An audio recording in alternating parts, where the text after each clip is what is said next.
Lisa, baby, thanks for being here. Thanks for having me. I want to do a little introduction before we get started. Mm-hmm. So we actually met at a sex party. We sure did. And that was like 7 or 8 years ago, which is fucking wild. Crazy. I can't believe that. So we've both been in the lifestyle, is what they call it. You know, going to sex parties, open relationships. You've been in it longer than me. Yeah. 10 years. Oh, even longer, actually. I think like almost 15 years now. Since college? Since college, yeah. I started at 18. I was an early bird, just like with everything else in my life. I started super early. Yeah, so 18, I was going to BDSM. There was a frat at my college, or at a college local to mine, that would throw BDSM parties. So fun. Very, very I can't early. imagine doing that in college. Like, it was wild. But yeah, I guess I just want to talk about our relationship. Like, we've been together. We've had some fun times together. Little playtimes, yeah. Little playtimes here and there. But we've really just maintained a pretty wonderful friendship for a while. And so I wanted you to come on and share your experience, because we've both had so much experience with threesomes specifically. Yeah, definitely. And you've just done a lot. So many. They used to call me the unicorn queen, I think, at one point. There was like an actual crown involved. It was very funny. It's just whenever I'm single, it's one of those things that is just kind of a fun little thing to do on the side. You know, you're kind of dating men, but you're also kind of dating couples. And it's fun to be, people's third. They really enjoy it. So I really enjoy it too. So love it. Yeah. Is there anything that you want to share about yourself other than that? I feel like that's yeah. I mean, I think one of the other reasons I was so interested in BDSM was I was actually a sexual health educator in college. So I've always really been into sexual health and have really like maintained that interest. So yeah. So it's a part of yourself. It is. It'll be there forever. Integral part of me. Yeah, definitely. Well, then let's get into threesome. Yeah. Welcome to Sweet Release.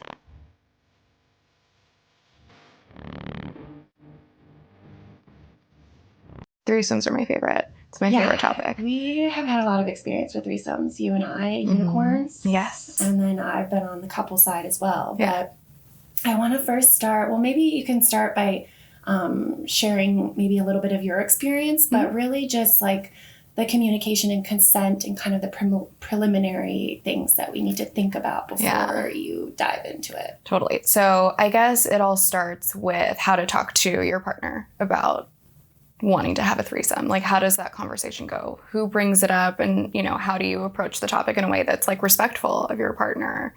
And I think it mostly comes from men, I will say, in heterosexual relationships. It's usually the man that brings it up first. At least that's been my experience. I don't know if you've had the same experience. I've always been on the side where I want to explore. So maybe in my personal experience, it's been a little opposite, but I can imagine. I think it's mostly like when men find out that I'm bisexual, it's immediately like, hey, oh my God, that's so cool. Should we have a threesome? And it's an immediate like light goes off, like, oh my God, yes. So it usually gets brought up that way, which is fine. There's definitely like a fantasy component to it, but I think, men also have to be respectful of the fact that like it's for everyone's pleasure and not just theirs. So I think there has to be like this open line of communication about like, okay, like, I'm so glad that you brought this up. I'm so excited about this, making sure both people are excited about the idea of it, and making sure no one's doing it just, to please the other person. Because just because you're bisexual doesn't mean you want to share. Yeah, exactly. Like, not every bisexual person wants to have a threesome, so making sure that they're actually really into it. And if it's a hell yes from both people, then awesome. So there's a couple different ways that I've been approached or, found people to go on to have threesome dates with, whether it's using an app like Field or FetLife, very common also, or just like finding people through the community. If you go to an orgy and you hit it off with somebody and you say, hey, can I have your number? I'd really like to take you out on a date. And the conversation can start that way. So once you kind of get into that conversation, I think either before you go out on a date with them or, during, there has to be a conversation about boundaries, about safety, about, really making sure that everyone feels safe and everyone is going to have a good time. So So yeah, I think that's kind of like the starting point, the jumping off point. What's the best way to approach the topic of boundaries and just making sure everyone's comfortable? Yeah. Have you had any good experiences with that, or the way people brought it up felt like, okay, they understand? Yeah, I think you can definitely tell who's like which couples or which unicorns are a little bit more experienced depending on how they bring up that topic or whether they bring it up at all. Because I've been on dates with couples who don't even think about that. They're like, oh my God, yeah, I didn't even think to talk about boundaries. And you're like, okay, like maybe you're a little less experienced, which is cool. But then they usually get really excited about that. You know, like it's nice to feel cared for and to feel like someone really cares about you know, your experience and making it a good experience for everybody. So I usually get met with like a lot of excitement whenever I ask about it. So boundaries can look like a lot of different things. There's like, some people have had a boundary that they've expressed to me like, you know, I don't want anyone to feel left out. Like everyone has to be involved at any given point. It's like, okay, I totally understand that. Like it's not just about, you know, the man hooking up with the unicorn and the woman feeling left out. There's got to be flow when you're in the experience and making sure that everyone's needs are being taken care of and everyone's involved in having a good time. So I think there can be a lot of hurt feelings when people get left out, and that's definitely something that I try to avoid. So that's just, you know, one example of a boundary. But yeah, it's sometimes like, I don't know, no anal, like something like that, you know? Just specific. As specific as possible. And making sure that they feel okay to like voice their boundaries too, you know, like, because I don't want anyone feeling like, oh, like I didn't know how to bring this up. Like, no, you want to be as vocal as possible, because then, you know, that's the best way to make sure that everybody's enjoying themselves.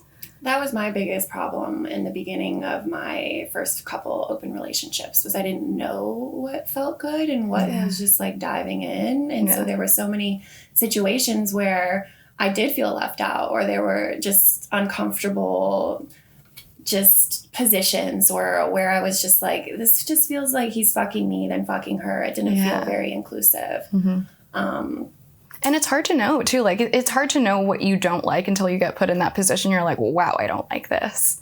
Yeah. And then being able to speak up, too. Right. Because especially for women, it's really, really hard to speak up because we're not really taught to do that. That's something that I think most women have to learn, is like how to speak up for themselves, how to advocate for themselves. And when you're in the middle of a threesome, it can sometimes be hard to be like, hey, actually, I don't like this, because you don't want to kill the mood. You don't want to, you know, put anybody off. So it's, you know, being able to navigate that is definitely something that you have to learn along the way. It's not easy, but definitely worth it. Do you have any good threesome stories? Oh my gosh. That would be like a positive. Yes. Okay, so my favorite threesome date ever, and if these people are watching, they're going to know it's them because it's very specific. So my favorite was I was taken out on a dinner and dancing date before the threesome. So they got me a first class train ticket to take the train to where they lived. They took me out for a very nice steak dinner.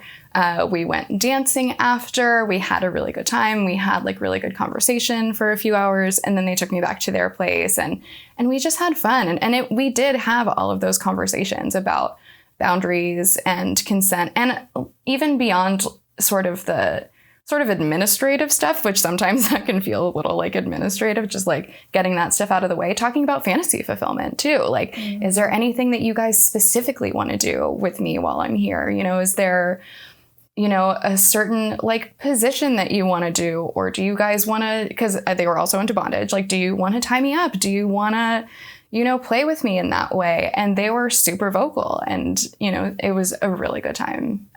So then we played for a little bit, and then we just, you know, were able to relax in between rounds too. Like, I felt very comfortable with them, and I think that's really important too, is like having a good back and forth with whatever couple that you're with, and just being able to like relax into the experience is really fun. So yeah. Has there been different mindsets for you? Like, sometimes you might feel like you want to be a plaything, whereas other times you want it to be more sensual.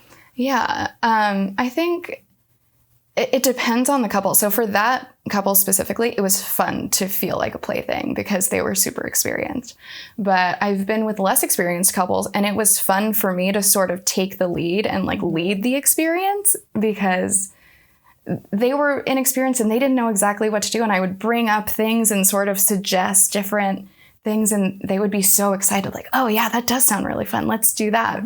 And I think my favorite thing about couples too is like, they're always so grateful to have you there, you know, and it's a really nice feeling to feel like you're giving them this awesome experience. Like you're participating also, but like you're giving them something really cool, you know? I've been a lot of couples firsts. Yeah. And same. that always does feel special. Yeah. It feels special to do that. And I think there's, for me, like a couple of the threesomes I had, you know, there wasn't even sex involved. So that could be another like baby steps. You know, I talk a lot about baby steps and boundaries. If some people aren't feeling comfortable, you know, there's so many other things you can do. Yeah. And so it's just good to I think it's really good to just visualize. Yeah. What does that look like without sex?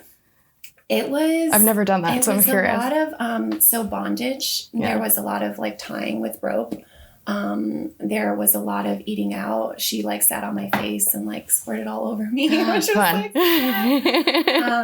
and then he had like tied her up and put her in the closet. And so it was a little bit of like, oh, that's fun. You know, kind of, you know, I guess just that power play dynamic. And then after that, I think she was feeling a little vulnerable and it kind of just like slowed down from there. But yeah, there is so many things you can do. I mean, even with my current, like our current kind of casual girl that we've been seeing, I really loved in the beginning where she was like, what are your boundaries? Like, what are you guys after? And what are your fantasies? And one of the fantasies I said, I was like, well, I want to fuck you with the strap on. I've actually haven't done that. Like I've been fucked so many times, but like the actual doing it. So besides I did You've never done that before? Just a guy. Wow. And so it was... I feel like you skipped like a whole step doing that. Like that's a... Or I was always the one receiving it, like at parties with women. Like I did that a lot and I was never on the giving end or the top side, I guess. I guess like I've done it before and I have such an appreciation now for like men's like hip thrust muscles because like it actually like it hurts after. It's exhausting. It's exhausting. Like you're not used to like doing that motion because we're never like doing that during sex. It's so funny. That is funny.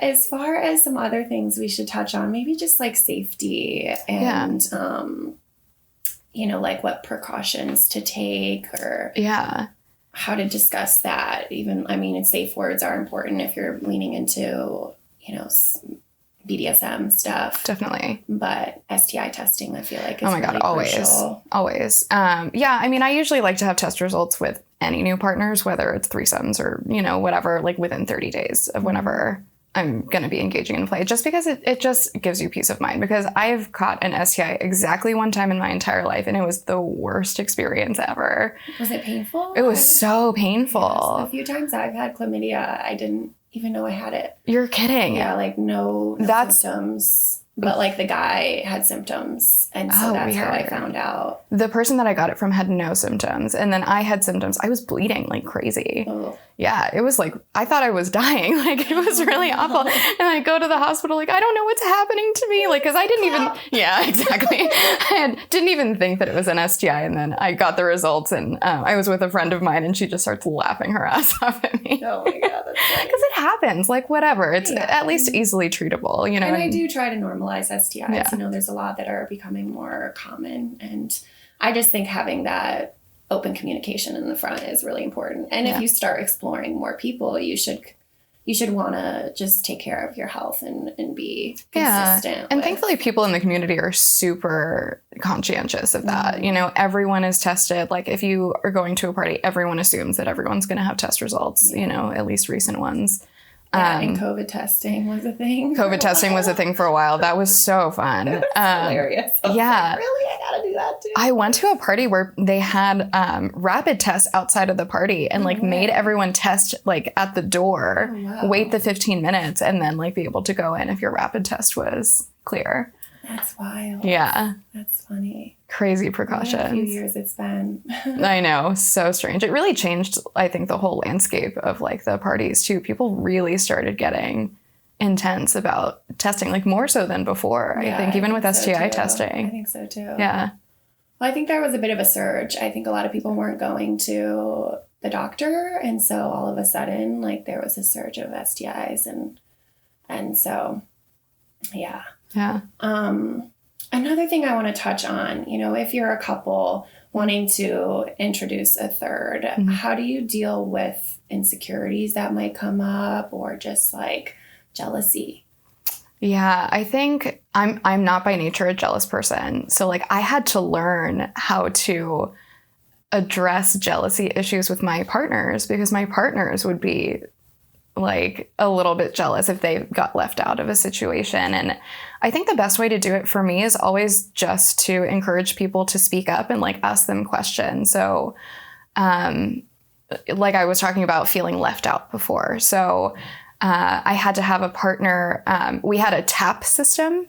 So if he was like feeling left out, so he wouldn't have to vocalize it, he would just like give me like a tap so that he wouldn't have to ruin the mood, but he could be like, hey, like, can you loop me back into this or bring me back into whatever the situation is, I'm feeling kind of weird. Or, a tap and a head nod and we can like go off and like have a chat if we need to. So it doesn't have to be like everyone stop the action. Like I need to vocalize something. Like it can be subtle like that, and having like that good communication with your partner so that, they're feeling good is really important. So I definitely recommend doing something like that or having that conversation. Yeah, that's a great idea.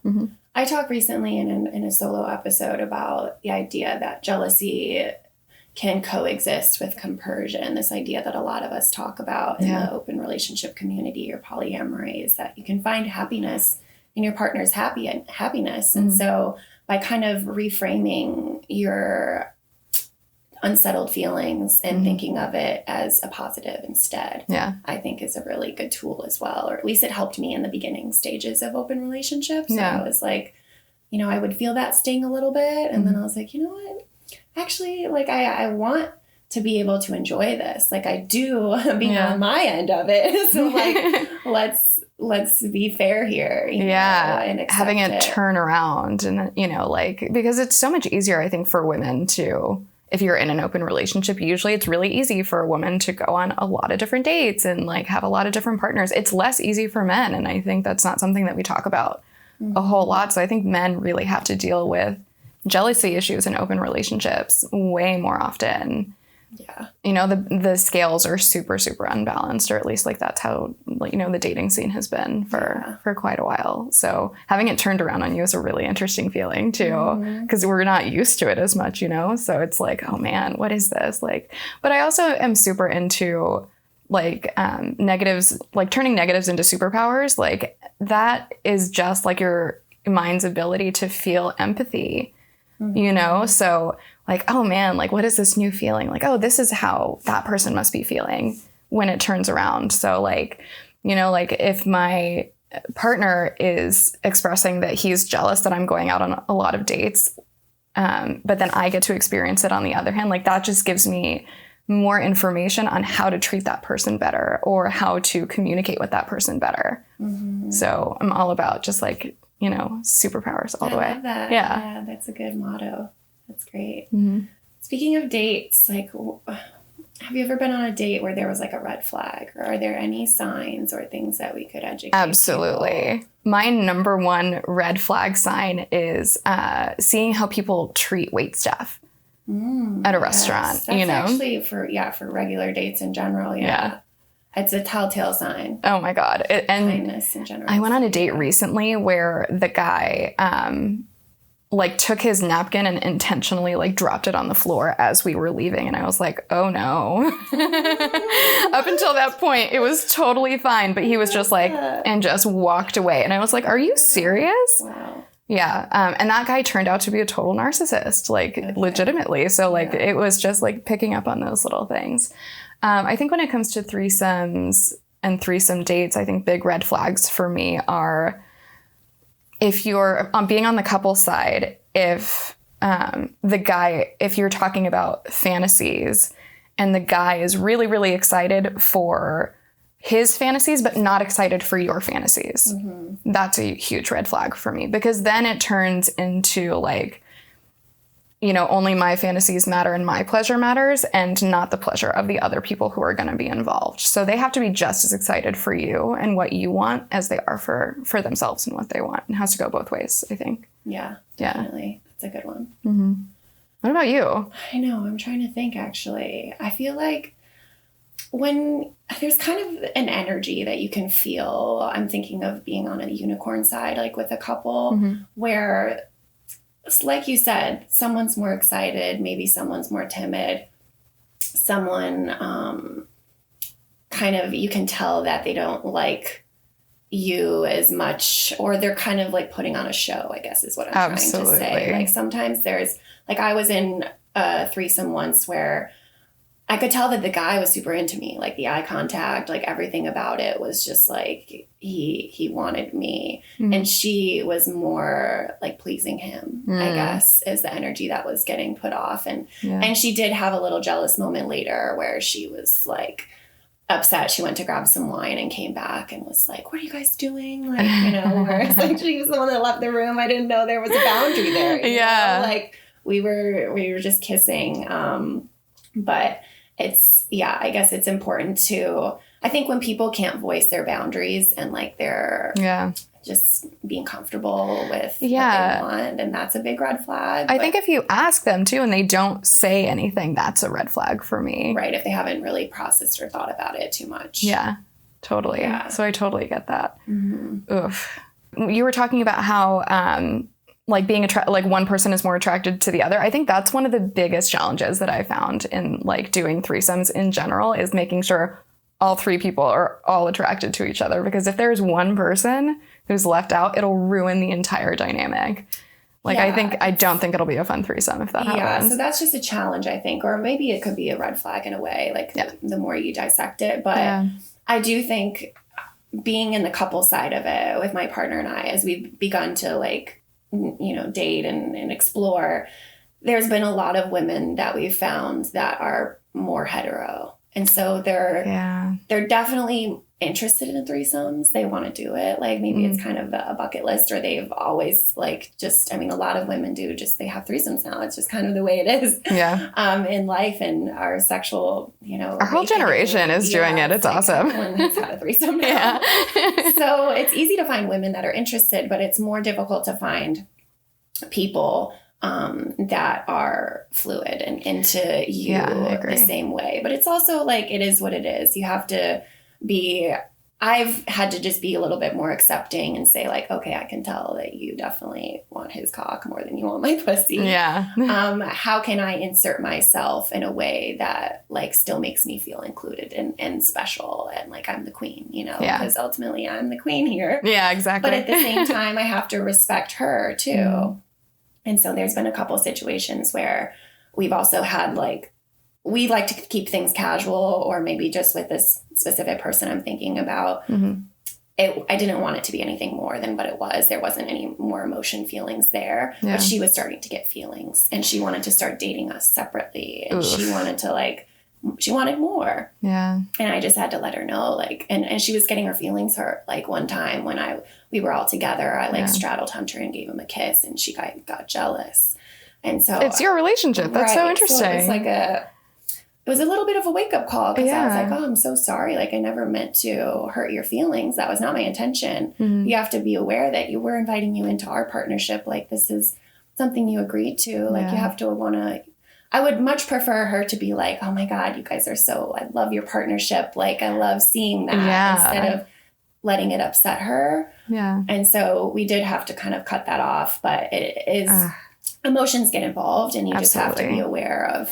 And I think too, like I'm more so like on the more that I've been in the lifestyle, like the point that I'm at now, my best sexual experiences do have some emotion connected to them. So it's really hard to keep sometimes like those emotions separate, and especially in the third. And like there are so many people who are both in the lifestyle and also polyamorous that it's like hard to remember that some people aren't poly, you know, some people aren't in it for the dating. And like you were talking about, that's why setting those boundaries early on and establishing that is so important. So now you can go about the threesomes and like going on dates and say like, hey, like we're not looking to date. That's like not really our thing. You know, we're just in it to like have good experiences. And like, I hope you're okay with that kind of thing. Like establishing that really early, you know, I can totally see how that would happen though. Those feelings are.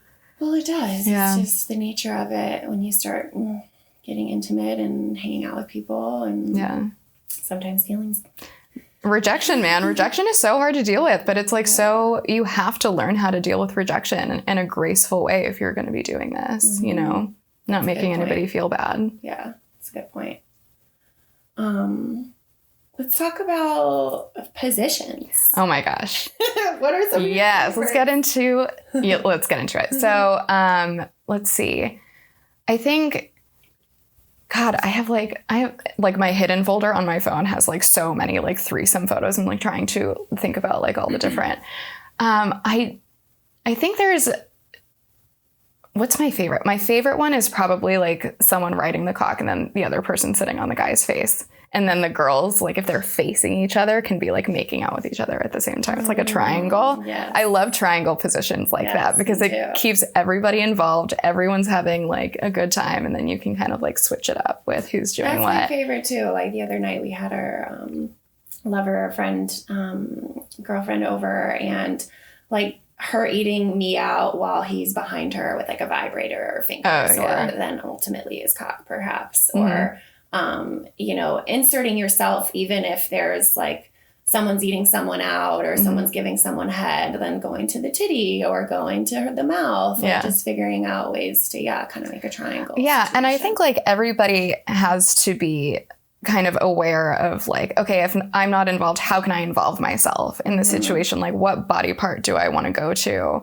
And, you know, like there's so much that you can do. So like you never have to feel left out. That's totally like on the person to be like, oh my God, I'm feeling like I want to touch you there and she's making out with you, or I want to, you know, do a certain thing. So like, yeah, like just keeping the flow going. It's like, just don't be sitting on the sidelines is like one of my policies, unless you want to be watching, which is like a specific thing. Or sit on the sidelines with a vibrator and like be a voyeur.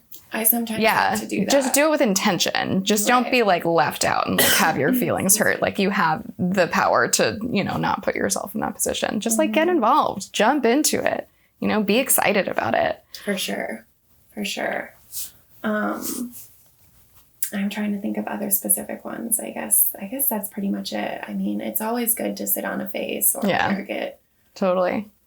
And then there's like all three of you being involved with each other. So like triangle, which is, I guess, like the way that I think about it. Or there's like the straight line where like, you know, like one girl is bent over, the guy is fucking her from behind, and then she's like eating the pussy at the same time. There's like a straight line, and they can be like making eye contact or something, you know? Eye contact is crucial too. Yeah. Especially in your partnership. Like it's nice to talk about that beforehand because that's a really easy way to feel connected and feel special too when you like check in with each other throughout. Yeah. And then also making sure that the unicorn feels special, you know, like there is like the fun part of like being a toy for a couple, but also like you want to make them feel good too. You know, you don't want to make them feel like they're only a toy. Like you want to prioritize their pleasure too. Yeah, definitely. Yeah. Making sure that everybody gets off. Yeah.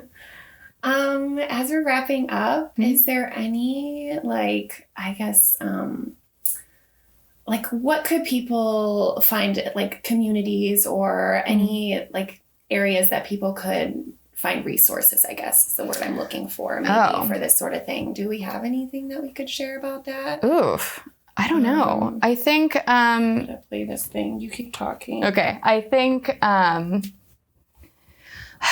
ask a unicorn. Ask your local unicorn for advice, honestly, is my best advice, you know? Because there's not a lot of resources for threesomes, I don't think. Not that I can think of. We've just always done it by experience, right? So, like, so yeah, ask someone who's done it for their advice is my best advice that I can give. Yeah, that's good advice. Yeah. And then also feel it out and just like be forgiving of yourself if you're just starting out, because like it's going to be awkward when you first start. It's going to be weird, and you just have to like accept that it's going to be that. Like it's going to take a little bit of practice before I think you like really get it down like how you would like to do it. So Yeah, that's a good takeaway too, because I do feel like in the beginning stages of just exploring, you figure out what your needs and desires are, and then the more you get comfortable with who you are and what you want, and then the better it gets. Yeah, and it's different with every partner too. So like just because a certain set of rules worked with one partner doesn't mean that those same set of rules are going to work with somebody else. So there's like always like a feel it out period with each new partnership or each new unicorn. So just being open to, you know, the fluidity of it and like letting the rules change as you're exploring different people and different partnerships. So yeah. That's good. I'm trying to think if there's anything else that we should touch on. Any other good stories you want to share? Oh my gosh. The good ones. God, I've been on so many unicorn dates. It's ridiculous. I have a friend who actually says that her sexuality is threesomes. Oh my God, that's funny. She's like one of my favorite people and she's so funny, but like I totally get that because there's something about just like, I don't know, like either for me, it's not so much being on the couple side, but being on the unicorn side that it's so fun. Just like being a bisexual, just getting everything at once and just like, it's just gratuitous, like indulgent sex, you know, getting everything. It's so nice. I love it so much. Yeah, it is my favorite thing too. Yeah. It's definitely, I went through a phase of that's just what I wanted, couples. When I went home with a woman for the first time, I was like, oh my God, this door is open. Yeah. Now I just want them at the same time. I want everything. Well, thank you so much for sharing all of your insights. Thank you for having me. This was so much fun. Yeah, and I appreciate you being here. Thanks. I love you. I love you too.